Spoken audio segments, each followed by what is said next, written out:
Estamos aqui agora para falar com você sobre o dia de hoje, domingo. Domingo é para a gente buscar o Senhor Deus. E eu tenho certeza que vai ser grande bênção para você.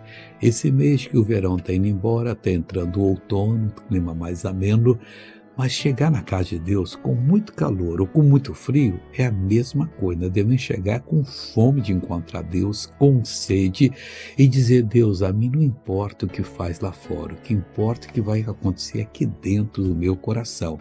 Eu preciso te encontrar, eu tenho que ter vitórias na vida, a minha família precisa ver que eu sou vitorioso, que quem é de Cristo vence todas as batalhas.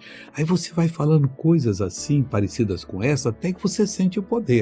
Aí você pega o inimigo, tudo pela fé, e você está amarrado e sai da minha vida. E crê em seguida, meu irmão, pode ter certeza que a bênção é sua em nome de Jesus.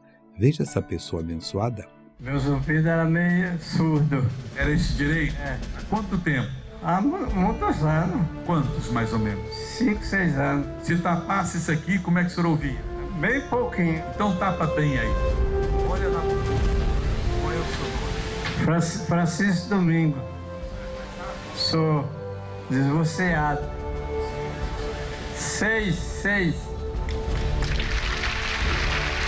Jesus curou o senhor, seu Francisco? Minha vista também. Também? Quem que era na vista? Era meia...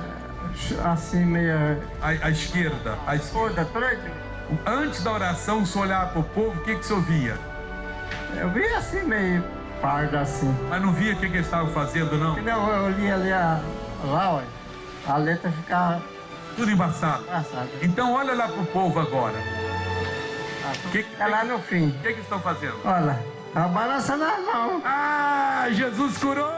Vamos orar agora. Querido Deus, eu uno a minha fé nesta oração com essa pessoa que está agora do outro lado e que precisa da tua ajuda.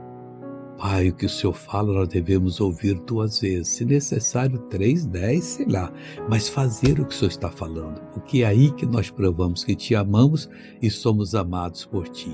Em nome de Jesus, todo mal está amarrado e eu digo: saia, vá embora, em nome de Jesus. Bom dia.